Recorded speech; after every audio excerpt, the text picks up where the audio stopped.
ইতিমধ্যে আপনারা জানেন যে তিনি গঙ্গাসাগর মেলার সময় এসেছিলেন। পরবর্তীকালে গত 27 তারিখে আমাদের ক্যাবিনেটে একটা অনুমোদন লাভ করে গেছে এবং এই জায়গায় দাঁড়িয়ে বলতে পারি বিগত কয়েক বছর যে পরিমাণ তীর্থযাত্রীরা গঙ্গাসাগর মেলা নদী পেরিয়ে এরা এখানে এসেছে, সেখানে একটাও মানুষের প্রাণ যায়। খয়রাত কুম্ভ মেলাতে সরকারের এত ব্যবস্থা থাকা সত্ত্বেও সেখানে আজকে মৃত্যুর মিছিল হচ্ছে। এটাই হচ্ছে পার্থক্য। আজকের উত্তরপ্রদেশে যোগীনাথ আদিত্যের সরকার, মোদিজি যেখানে নিজে রয়েছেন অমিত শাহ, সেখানে পুলিশ ব্যবস্থা সেভাবে ছিল না। আজকের আমাদের পশ্চিমবাংলার প্রচুর মানুষ সেখানে পদপুষ্ট হয়ে মারা গেছে, কিন্তু আপনারা সাগরে দেখাতে পারবেন না গঙ্গাসাগর মেলা একটা মানুষ তার প্রাণ হানি হয়েছে। অতএব এই জায়গাতে এই ব্রিজ হওয়ার ফলে ভারতবর্ষের বিভিন্ন প্রান্ত থেকে শুধু নয়, আমাদের অন্যান্য রাষ্ট্র থেকে বহু মানুষ এবারে আসছে এবং মাঘী পূর্ণিমাতে আমাদের আশা প্রতি বছর 2.5 থেকে 3 লক্ষ লোক হয়। এবছর সেটা বেড়ে হয়তো 10 থেকে 15 লক্ষ লোক আসবে।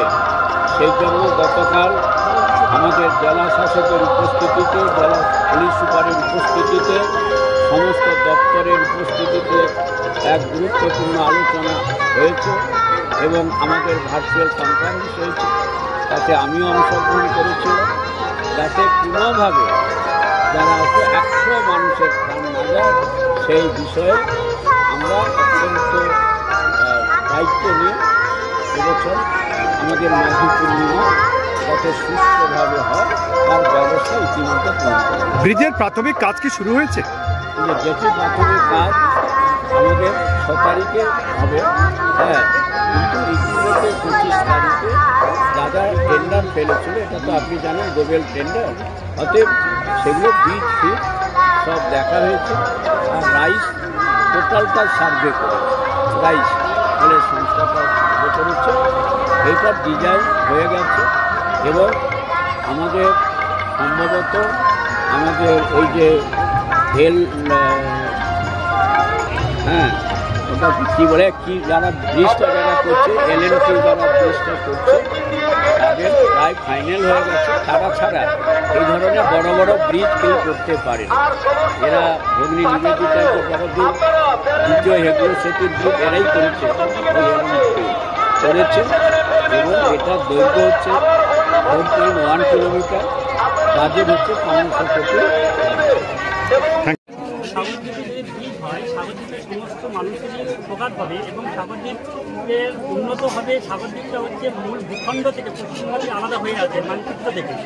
যদি ওটা হয়, আমাদের বিশেষ করে ছেলেদের পড়াশোনা, যারা নার্সিং ট্রেনিং নিচ্ছে তারা সময়মতো যাতায়াত করতে পারবে, যারা শিক্ষকরা আছে সময়মতো যাতায়াত করতে পারবে, অসুস্থ পেশেন্ট যারা আছে তারা সময়মতো যাতায়াত করতে পারবে। তারপর হচ্ছে এটা যদি হয়ে যায় সাগরদ্বীপ মানুষের সবারই উপকার হবে। তার থেকে সবথেকে আমরা বিশেষ করে ধন্যবাদ জানাতে পারবো এই রাজ্যের মাননীয় মুখ্যমন্ত্রী মমতা বন্দ্যোপাধ্যায়কে। তার অক্লান্ত পরিশ্রমের জন্য আমরা দীর্ঘ কয়েক বছর দেখতে এখানটায় মানুষের পরিবহন ব্যবস্থা খুবই খারাপ, মানুষের যাতায়াতের অসুবিধা হয়। যদি থাকলে জল থাকে, জলের সময় আমরা যাতায়াত করতে পারি, যখন জল না থাকে তখন আমাদের ছোটো ছোটো নৌকো করে যাতায়াত করতে হয় নিজেদের গাইড বুক নিয়ে। 6 তারিখ থেকে হচ্ছে প্রাথমিক কাজ শুরু হবে, হয় আমাদের খুব ভালো হয়। কেন হয় বলছেন? হবে তো হবে, যদি আমরা দেখতে পারি অবশ্যই হবে। যেহেতু মাননীয় মুখ্যমন্ত্রী আশ্বাস দিয়েছেন, আশা করি ওনার আশ্বাস কোনোটাই ফেল হয়নি, আশা করি এবারটাও হবে। সেটা আমরা কতটা আনন্দিত, আমরা খুবই 100 প্রাউড করি, খুব আনন্দিত। সাগরদ্বীপ সাগরদ্বীপরা এখান থেকে যারা আসে তাদেরও খুব অসুবিধার মধ্যে পড়তে হয়, বিশেষ করে যাতায়াতে। এইটুকু যাতায়াতের জন্য হয়তো যদি গাড়ি পথ হয় আমাদের হয়তো 4 থেকে 5 মিনিটের সময় লাগে।